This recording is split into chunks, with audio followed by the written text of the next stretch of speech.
잠시 기도하고 말씀 듣겠습니다.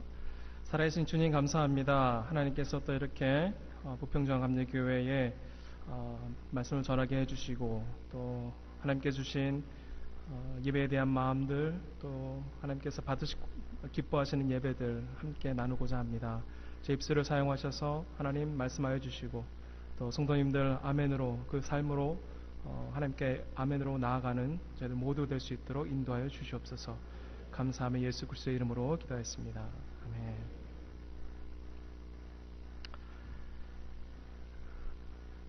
예, 1부 때 설교를 했는데 2부는 조금 틀린 것 같습니다. 제가 1부는 조금 인원이 적어서 그렇지만 2부는 제가 아는 분들이 많이 계셔서 저를 가르쳤던 선생님도 계시고 친구도 있고 얼굴이 너무 낯익은 분들이 많으셔서 너무나도 반갑습니다. 제가 8년 만에 한국에 다시 왔습니다. 처음 뵙는 분들께는 정식으로 인사드립니다. 원로 목사님, 이원배 목사님의 둘째 아들 이신열 목사입니다.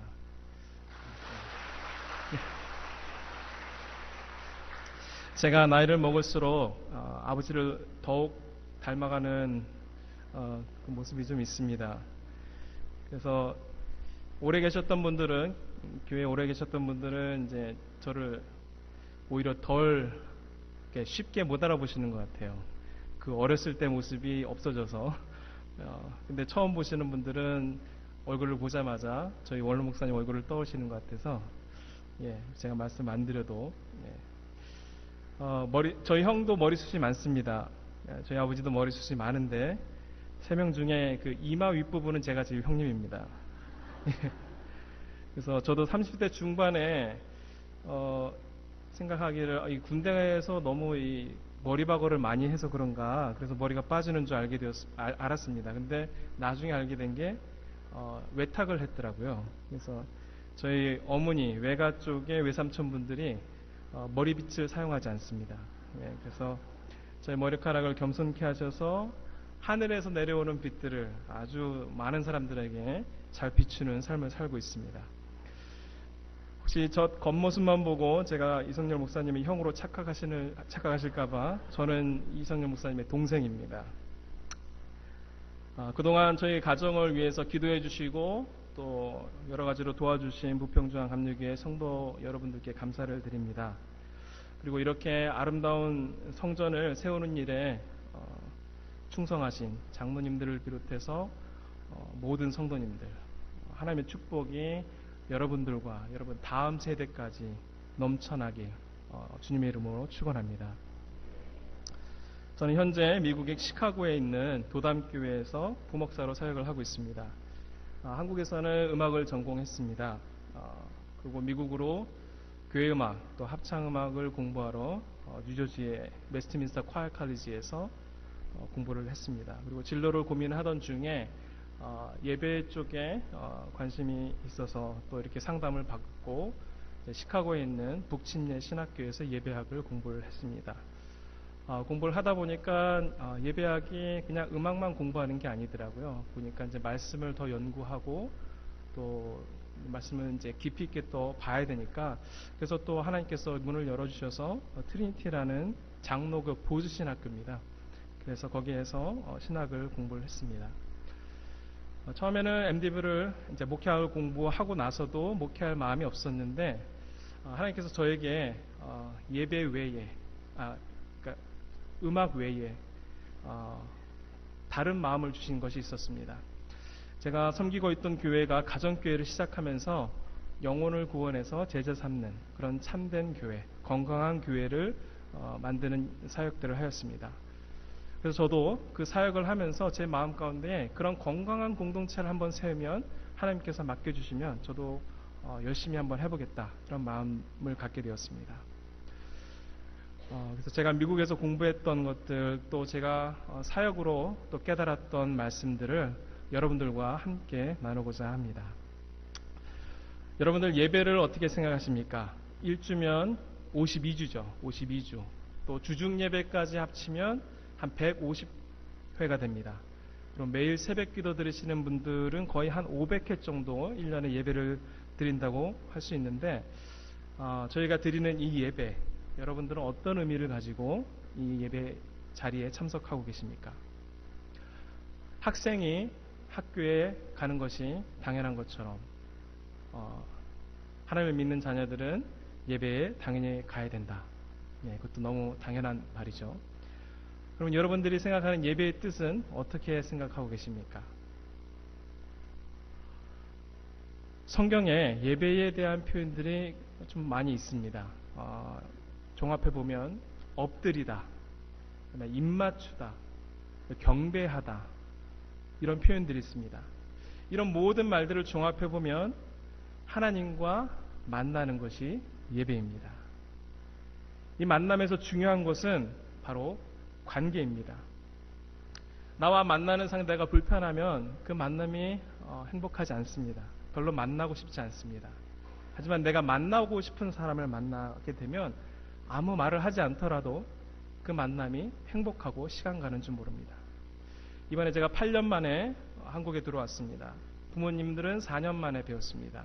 제가 2014년에 목사 안수를 받을 때 부모님이 이제 시카고를 방문하셔서 뵙게 되었는데, 장인어른도 한 8년 만에 뵙고 인사를 드렸습니다.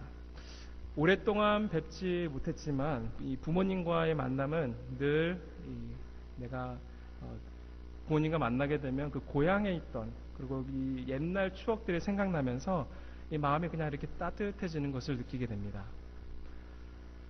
그리고 어머니가 제가 온다고 김치를 새로 만드셨습니다. 근데 그 김치를 넣는 순간 옛날 그 맛이 나더라고요. 미국에 있으면 김치를 주로 많이 사 먹습니다. 그래서 맛이 거의 똑같습니다. 근데 어머니가 해주신 김치를 딱 먹는 순간 옛날에 그 식탁에 앉아서 저희 가족이 같이 지냈던 모습이 살짝 이렇게 스쳐 지나가더라고요. 그래서 그 마음이 참 행복했습니다. 예배가 하나님과의 만남이라면 그 만남이 참 행복해야 되지 않겠습니까? 이 하나님과의 만남이 행복하려면 어떻게 해야 될까요? 제가 말씀드린 대로 행복한 만남의 핵심은 어떠한 관계를 가지고 있는가가 굉장히 중요합니다. 첫 번째로는 나와 하나님의 관계, 내가 하나님을 아버지를 모시고 있는가. 그리고 둘째로 과연 그 관계가 좋은 관계인가. 제가 오늘 강조할 부분이 두 번째, 이 관계, 좋은 관계에 대한 이야기를 하려고 합니다. 왜 이 관계가 중요하냐면, 우리가 예배드리러 나올 때에 이 예배를 하나님께서 받으실 때도 있고 받지 않으실 때도 있다라는 겁니다. 우리가 아무리 정성을 다하고 최선을 다해서 드려도 하나님이 그 예배를 받지 않으실 때가 있다는 겁니다. 이사야 1장에 보면 이스라엘 백성들이 하나님 앞에 제사를 드립니다. 근데 이 제사를 하나님이 받지 않으시는 내용이 나옵니다.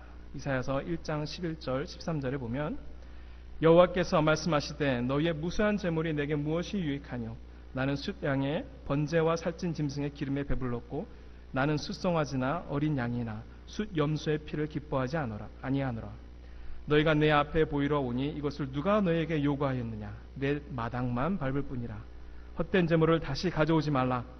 분향은 내가 가증히 여기는 바요 월삭과 안식일과 대회로 모이는 것도 그러하니 성회와 아울러 악을 행하는 것을 내가 견디지 못하겠노라. 조금 다른 번역으로 13절을 마지막을 읽어보면 다시는 헛된 제물을 가져오지 말아라. 다 쓸모없는 것들이다. 분향하는 것도 나에게는 역겹다. 세 번역에는 역겹다라는 표현을 했습니다. 하나님께서 이스라엘 백성의 예배를 받지 않으신 이유는 그들이 하나님이 명령하신 뜻에 복종하지 않았기 때문입니다. 순종하는 삶을 살지 않았기 때문입니다. 과부와 어린아이들을 돌보지 않았기 때문입니다. 예배를 받으시는 하나님 입장에서 생각해보면 너무나도 당연한 반응이었습니다. 제가 아는 한 장로님이 계신데 이 장로님은 정말 좋으신 분입니다. 인격적으로나 사회적으로나 관계를 너무 잘하시는 분입니다. 아내분에 대한 표현도 너무 잘하셔서 이 공적인 자리에서도 아내를 사랑해, 당신이 최고야 이런 말을 자주 말씀하십니다. 근데 이 장로님께서 이런 말씀을 하실 때 그 아내분의 표정이 별로 그렇게 좋지 않은 겁니다. 무덤덤하고 이렇게 좀 부끄러운 표정도 짓지 않으시고, 근데 아내분이 나중에 말씀하시기를 이제 집에서 여보 쓰레기 좀 버려줘 하면 오케이. 그리고 5분 후에 여보 쓰레기 좀 버려달라고 오케이. 여보 쓰레기 하면 3번 이상 얘기를 해야지만 그 자리에 일어나서 쓰레기를 버린다는 겁니다. 3번만 해도 감사한 분들이 좀 계시죠, 아직도. 우리가 드리는 예배도 이와 매우 비슷합니다. 하나님께서 원하시는 일, 이웃 사랑하고 잃어버린 영혼 구원하는 일, 그리고 섬기고 더 희생하는 일. 이 일에 대해서 하나님 오케이 이렇게 해놓고 내일이 바쁘기 때문에 금세 잊어버립니다. 그것이 일상이 되어버린 하나님의 자녀들이 많습니다. 물론 상황에 따라 또 사람에 따라 하나님의 일을 하는 것이 정도와 또 때가 틀릴 수 있습니다. 그런데 하나님께 예배 드릴 때에 하나님이 명령하신 일, 그리고 내가 해야 될 일을 하지 않고, 그리고 내 고집을 꺾지 않고 그냥 습관적으로 나가서 하나님 사랑합니다, 하나님 경배합니다 이렇게 말하는 것은 오히려 하나님을 화나게 할 수 있다는 것입니다. 미국의 플러신 학교에 있는 막 레버턴이라는 교수님은 이런 예배를 위험한 예배라고 했습니다. 위험한 예배. 하나님을 화나게 하는 위험한 예배를 드리지 않는 저와 여러분이 되시기를 간절히 축원합니다. 아까도 말씀드렸던 것처럼 한국교회는 이 모이는 예배를 참 잘해왔습니다. 주중예배, 새벽예배, 주일예배, 또 부흥집회, 아마 한국교회처럼 많은 예배를 드리는 교회들은 세계적으로도 없을 것입니다. 이 모이는 예배가 우리 신앙생활의 전부였습니다. 근데 오늘 이사야를 통해서 말씀하신 그 말씀을 보면 하나님께서 이스라엘 백성에게 요구하셨던 예배는 바로 삶으로 드리는 예배였습니다. 그동안 한국교회는 예배로 모였던 사람들이 다시 삶으로 흩어져서 하나님의 뜻을 삶으로 실천하는 것을 예배의 한 부분으로 강조하지 못했습니다. 이 모이는 예배가 성공하기 위해서는 흩어지는 삶의 예배가 성공해야 합니다. 이 교회가 아닌 삶의 현장에서 예수님 때문에 더 섬기고 더 사랑하고 더 희생하는 그런 삶들을 살아가야 합니다. 바로 흩어지는 삶의 예배가 모이는 예배의 성공을 좌우합니다. 우리 한번 따라해 볼까요? 흩어지는 삶의 예배가 모이는 예배의 성공을 좌우한다. 우리는 가인과 아벨의 이야기를 너무나도 잘 알고 있습니다. 하나님께 드린 그 제사가 아벨 것은 받으시고 가인의 것은 받지 않으셨습니다. 이 일로 인해서 최초의 살인사건이, 인류 최초의 살인사건이 발생합니다. 근데 왜 가인의 제사는 안 받으시고 아벨의 제사는 받으셨을까? 이것은 창세기에 나오지 않고 히브리서의 이야기가 나옵니다. 또 어떤 목사님들은 이것을 좀 잘못 해석하십니다. 가인은 곡식의 제사를 드렸기 때문에 안 받았고 아벨은 피의 제사를 드렸기 때문에 받으셨다. 그건 잘못된 해석입니다. 히브리서 1장 4절을 보면 믿음으로 아벨은 가인보다 더 나은 제사를 하나님께 드림으로 의로운 자라 하시는 증거를 얻었으니 하나님이 그 예물에 대하여 증언하심이라. 그가 죽었으나 그 믿음으로써 지금도 말하느니라. 6절에 보면 믿음이 없이는 하나님을 기쁘시게 하지 못하나니 하나님께 나아가는 자는 반드시 그가 계신 것과 또한 그가 자기를 찾는 자들에게 상 주시는 임을 믿어야 할지니라. 우리가 하나님께 예배할 때에 가장 중요한 요소가 바로 이 믿음이라는 것을 말씀하고 있습니다. 우리 신앙에서 믿음을 빼놓고는 생각할 수 없습니다. 우리의 신앙조차도 그 출발이 믿음으로 시작합니다. 바로 이 믿음의 관점에서 볼 때 가인과 아벨의 제사 분명히 틀린 점이 있었습니다. 히브리서가 기록하고 있듯이 아벨의 제사는 믿음으로 드렸기 때문에 받았고 가인의 제사는 그 믿음이 없었다고 저희가 추정합니다.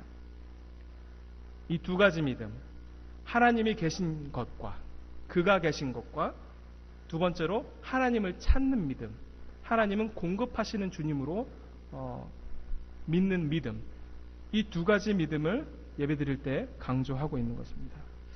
가인이 하나님의 존재를 부정했을 거라고 생각하지는 않습니다. 그러나 이 두 번째, 가인은 하나님을 찾지도 않았고 그리고 하나님께서 모든 것을 공급해 주시는 하나님으로 믿지 않았다는 것을 볼 수 있습니다. 다시 말하면 하나님을 믿었지만 하나님이 나의 삶의 주인 되심을 인정하지 않는 그런 예배는 하나님께서 받지 않으신다는 겁니다. 그럼 여러분께 질문을 한번 드려보겠습니다. 그러면 하나님께서 무엇을 먼저 보셨을까요? 예배일까요? 예배를 드리는 사람일까요?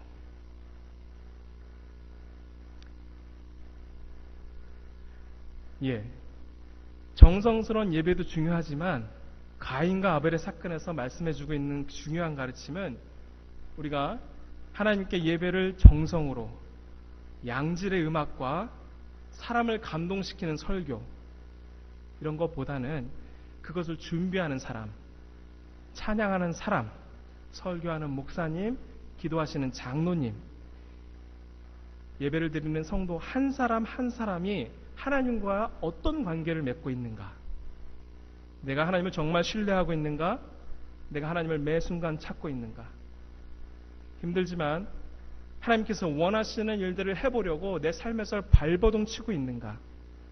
이러한 질문들이 예배를 드리기 전에 내 자신에게 물어봐야 될 질문들입니다. 저희 아내와 저는 6년을 연애하고 결혼을 했습니다. 3년 동안 이제 대학교에서 만나서 3년을 연애하고 저는 이제 미국으로 도미해서 3년 동안 떨어져 있었습니다. 아내는 한국에서 저를 기다려 주었습니다. 아직도 저희 아내는 우스갯소리로 부평에 연료문을 세워줘야 된다고 합니다. 장인 어르신도 감리교 장로님이십니다. 그래서 이 연회에 가시면 저희 아버지하고 또 저희 장인 어른하고 이렇게 만나시곤 하셨습니다. 그래서 저희 아내가 저랑 헤어졌다면 이 감리교에서 얼굴을 들지 못하고 다니실 것 같아서 결혼할 수밖에 없었다. 이렇게 농담 반 진담 반 이야기합니다. 제가 연애 초기에 아내에게 선물을 해주려고 이제 핸드폰 이 커버, 핸드폰 주머니를 만들어 주는 것이 유행이었습니다. 한 번도 해보지 않았습니다. 그래서 이모님이 그 뜨개질을 잘 하셔서 이모님께 배워서 그것을 이렇게 뜨개질을 해서 만들어 준 적이 있었습니다. 안방에서 제가 뜨개질을 하고 있는데 지나가신 아버지께서 저를 보시고 한마디 던지십니다. 이런 미친놈. 연애할 때는 무엇을 해도 힘들지 않습니다. 또 부끄럽지 않습니다. 어떠한 미친 짓도 하게 됩니다. 그런데 저희가 이제 결혼 15년 차가 되었습니다. 이제 아내는 이런 말을 합니다. 우리 엄마가 그러는데 부부는 아침에 헤어지고 저녁에 만나야 된대. 계속 붙어 있으면 싸운대. 연애 때는 주일 예배 끝나면 저녁 예배 드리기 전에 잠시 1시간을 만나자고 버스를 타고 1시간을 가서 잠시 만나고 다시 돌아오곤 했었습니다. 근데 이제는 아침과 저녁에만 봐야 한다는 아내의 말에 저도 자연스럽게 동의를 하게 됩니다. 인간의 사랑도 이렇게 변하는데 보이지 않는 하나님을 사랑하고 매 순간 하나님을 만나고 싶고 그분을 찾는 것은 목사인 저도 쉽지 않은 일입니다. 그래서 우리가 하나님께서 나를 사랑하신 그 연애, 제가 아내를 사랑했던 그 연애의 감정, 하나님께서 우리를 구원하셔서 그 아들의 생명을 통해서 우리를 구원하신 그 사랑을 다시 회복하는 것이 굉장히 중요합니다. 어떻게 하나님의 사랑을, 그 첫사랑을 우리가 회복할 수 있을까요? 예수님의 방법을 선택하시면 됩니다. 이 회복의 방법은 내가 받은 사랑을 남에게 나눠줄 때 그 사랑이 회복이 됩니다. 머리로는 이해가 되지만 쉽게 되지 않습니다. 제가 주일학교 때 배운 찬양이 있습니다. 저희 선생님들 여기 계시지만 사랑은 참으로 버리는 것, 더 가지지 않는 것. 이상하다 동전 한 입 움켜잡으면 없어지고 쓰고 빌려주면 풍성해져 땅 위에 가득하네. 유치원 때서부터 불렀던 찬양입니다. 근데 아직까지도 이 찬양의 가사처럼 살아가는 것이 쉽지 않은 것을 보게 됩니다. 남보다 더 잘 되기 위해서 좋은 대학 가야 하고 영어를 점수를 높여야 되고 소위 스펙을 잘 늘려서 자기의 삶의 질을 높이는 것에 모든 것을 전심전력을 쏟고 있습니다. 또 승진하기 위해서는 내가 남을 밟고 올라서야 합니다. 이런 사회 속에서 내 것을 남에게 주고 내가 남을 성공시키기 위해서 희생하는 삶을 살아야 된다. 참 어려운 일입니다. 바보 같은 삶처럼 보일 수 있습니다. 그런데 하나님의 생각은 또 하나님이 보는 관점은 저희들의 생각과 많이 다릅니다. 고린도전서 1장 27절에서 29절에 보면 하나님께서 세상의 미련한 것들을 택하사 지혜 있는 자들을 부끄럽게 하려 하시고 세상의 약한 것들을 택하사 강한 것들을 부끄럽게 하려 하시며 하나님께서 세상의 천한 것들과 멸시받는 것들과 없는 것들을 택하사 있는 것들을 폐하려 하시나니 이는 아무 육체도 하나님 앞에서 자랑하지 못하게 하려 하심이라. 이런 바보 같은 삶에 하나님께서 함께 하십니다.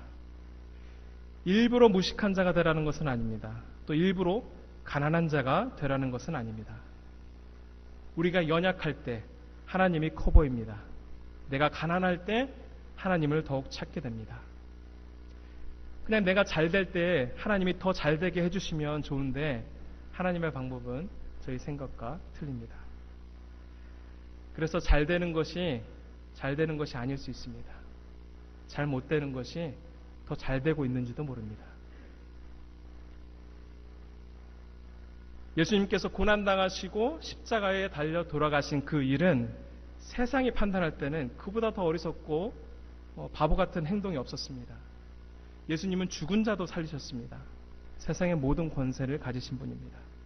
그런 분이 이 벌레만도 못한 나 같은 죄인을 위해서 죽음을 선택하셨다는 것은 예수님이 단순히 이 세상의 인생의 진리를 가르치러 오신 분이 아니라는 것을 증명하고 있습니다.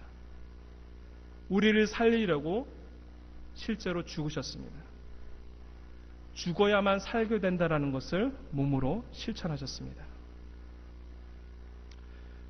그러한 예수님의 가르침처럼 그리고 예수님처럼 살아야 된다는 것은 크리스천을 모르는 사람이 없습니다. 하지만 그 아는 것을 삶으로 실천하는 사람들은 많이 없는 것 같습니다. 왜냐하면 포기해야 되는 것이 너무 많기 때문입니다. 우리 한번 따라해 볼까요? 내가 죽어야 예수님이 삽니다. 내가 죽어야 예수님이 나를 다스리시기 시작합니다. 예수님이 나를 다스리기 시작하면 결국 나를 통해서 다른 사람들이 살아나게 되는 것을 경험하게 됩니다. 김치의 법칙이 있습니다. 이 배추는 5번 이상 죽어야 김치가 된다고 합니다. 첫 번째로 땅에서 뽑힐 때, 그리고 칼로 배추의 배를 가를 때, 그리고 소금에 절일 때, 네 번째로 매운 고추와 젓갈과 양념과 버무려질 때, 마지막으로 입에서 씹힐 때. 그 입안에서 김치의 희생을 통해서 우리에게 많은 행복감을 줍니다. 이 죽어야 맛이 나는 김치, 이 복음의 진리가 숨겨져 있습니다. 여러분들 김치를 드시면서 항상 이 복음을 생각하셨으면 좋겠습니다. 내가 죽자 그러면 예수가 산다. 예. 시카고에 있는 저희 도담교회는 가정교회를 하고 있습니다. 매주 모여서 밥을 함께 먹고 한 주간의 삶을 잘 나누고 그 다음에 서로를 위해서 기도를 해줍니다. 감리교회는 속회라고 하고 저희는 목장이라고 합니다. 다른 교회 소그룹과 조금 틀린 것은 뭐냐면 저희 안에 믿지 않는 사람들이 함께 모입니다. 이 교회 다니지 않는 또 교회 문화를 잘 모르는 청년들과 함께 있다 보니 재미난 일들이 많이 일어납니다. 한 청년이 저희 목장에 와서 잘 적응하고 또 교회까지 오게 되었습니다. 그래서 태어나서 처음으로 성경 공부라는 것을 해보게 되었습니다. 이 친구는 성경을 한 번도 본 적이 없기 때문에 익숙하지 않은 단어들이 너무나도 많았습니다. 예를 들어 성령의 은사. 그럼 여러분들 다 아시죠? 성령의 은사. 이 친구는 성령의 선생님으로 이해하는 겁니다. 성령의 은사. 그리고 시험을 보는 적이 있었는데 이제 정답은 그리스도의 지체입니다. 네, 지체라는 용어를 평상시에 잘 쓰지 않기 때문에 뭐라고 썼냐면 그리스도의 처제라고 쓰기도 했습니다. 근데 그렇게 쓰는 것이 제 마음에는 기뻤습니다. 잘 모르지만 믿어보려고 노력하는 그 청년 때문에 저도 겸손해지게 되는 그런 시간들이 있었습니다. 근데 이 청년은 성경을 잘 몰라도 이 목장에서 어려운 사람들, 도움이 필요한 사람들 너무나도 잘 섬겨주었습니다. 그리고 제가 이 청년한테 보여주었던 것처럼 한 사람을 섬기는 것을 실천을 하였습니다. 주말에 본인의 자동차를 가지고 라이드를 해주고, 그 다음에 이 친구가 3년 동안 공을 들여서 저희 목장에 데려온 친구도 있습니다. 자, 이런 모습들을 보면서 이것들을 경험하면서 깨달게 된 것은 뭐냐면 제자는 결코 교실에서 만들어지지 않는다는 것입니다. 마치 저희가 수영을 교과서를 통해서 배우는 게 아니라 물에 빠뜨리고 물을 먹어가면서 배워가듯이 제자가 되는 과정이 직접 삶의 현장에서 보고 배운 대로 실천하다 보면 언젠가 조금씩 제가 변해가고 있는 것을 경험하게 됩니다. 신앙을 한마디로 정리하면 하나님의 사랑을 내가 먼저 받고 그 사랑을 많은 사람들에게 나누어주는 것입니다. 그동안 교회에서 하나님의 사랑을 나누어준다고 예수 천당 불신지옥 이것을 외치는 걸로 생각을 했습니다. 사랑을 나누어주는 것이 이 외치는 것도 중요합니다. 하지만 실제로 예수님처럼 그 삶을 살아내는 걸 통해서 믿지 않는 영혼들이 하나님께로 돌아오는 그것이 하나님께서 원하시는 우리가 제자의 삶을 살아가는 방법입니다. 우리가 먼저 사랑을 받았기 때문에 그 사랑을 나누어줘야 되는 것은 당연한 것입니다. 오늘 로마서 12장 1절에서 읽었던 것처럼 그러므로 형제들아 내가 하나님의 모든 자비하심으로 너희를 권하노니 너희 몸을 하나님이 기뻐하시는 거룩한 산 제물로 드리라. 이는 너희가 드릴 영적 예배니라. 로마서는 1장부터 11장까지는 구원에 대해서 이야기하고 있습니다. 바로 우리가 받은 사랑에 대해서 이야기하고 있습니다. 12장부터 16장까지는 그러니까 너희들 이렇게 살아야 된다. 구원을 받았기 때문에 너가 실천해야 될 것이 이러한 삶이다. 바울이 이야기한 것은 여기서 영적 예배라고 표현하고 있는데 정확하게 헬라어로 얘기하면 로기켄이라는 용어를 썼습니다. 이 말의 근원은 뭐냐면 로고스입니다. 이걸 영어로 번역해보면 로지컬하다, 논리적이다 표현을 쓸 수도 있고 합당하다, 당연하다 이런 표현을 쓸 수 있습니다. 우리가 번역해서 읽어보면 너희 몸을 거룩한 산 제물로 드리라. 이것이 너희가 드릴 합당한 당연한 예배니라. 이렇게 이야기하고 있는 겁니다. 우리가 구원을 받았다면 그 이후의 삶은 당연히 이렇게 살아야 된다라고 바울은 강조합니다. 바울이 강조한 것들을 몇 가지를 읽어보겠습니다. 성도들의 쓸 것을 공급하며 손대접하기를 힘쓰라. 너희를 박해하는 자를 축복하라. 축복하고 저주하지 말라. 즐거워하는 자들과 함께 즐거워하고 우는 자들과 함께 울라. 우리가 크게 오해하고 있는 것 중에 하나가 교회는 성자들의 공동체라고 생각하는 것입니다. 여러분들 교회 생활 해보니까 그렇습니까? 교회는 병원입니다. 병을 치료하는 곳입니다. 뭔가 부족하고 그리고 이기적인 사람들이 많이 모여있는 곳이 바로 교회입니다. 만약 하나님의 은혜를 경험하고 구원을 받게 되어서 바로 변화가 됐다 하면 바로 예수님의 제자가 되었다고 하면 바울이 이 12장서부터 16장까지는 쓸 필요가 없습니다.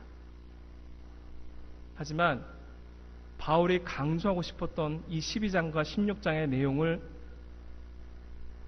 바울은 그러므로라는, 너희들이 구원을 받았기 때문에 그러므로 이렇게 살아야 된다고 이 삶을 강조하고 있는 것입니다. 강조했다라는 것은 우리에게 연습이 필요하다는 것입니다. 바로 되지 않는다는 겁니다. 사랑을 더 많이 주는 연습을 해야 되고, 그것을 통해서 우리의 사랑이 깊어지고 넓어지라고 바울은 강조하고 있습니다. 사랑은 희생을 동반합니다. 또 희생은 포기하는 겁니다. 쉽지 않습니다. 그래도 우리는 끝까지 해야 합니다. 쉽게 할 수 있는 것은 실력이라고 했고, 끝까지 할 수 있는 것이 영성이라고 했습니다. 끝까지 우리가 하나님의 뜻을 실천하고 삶의 예를 잘 들을 수 있도록 우리가 성령님께 더욱 의지하다 보면 우리의 영성도, 우리의 예배도 분명 달라지게 될 것입니다. 합당한 예배를 드리는 것은 구원받은 우리들이 해야 할 당연한 일입니다. 이 당연한 일은 머리로 재지 않습니다. 그리고 당연한 것은 내가 손해볼 거라고 생각하지 않습니다.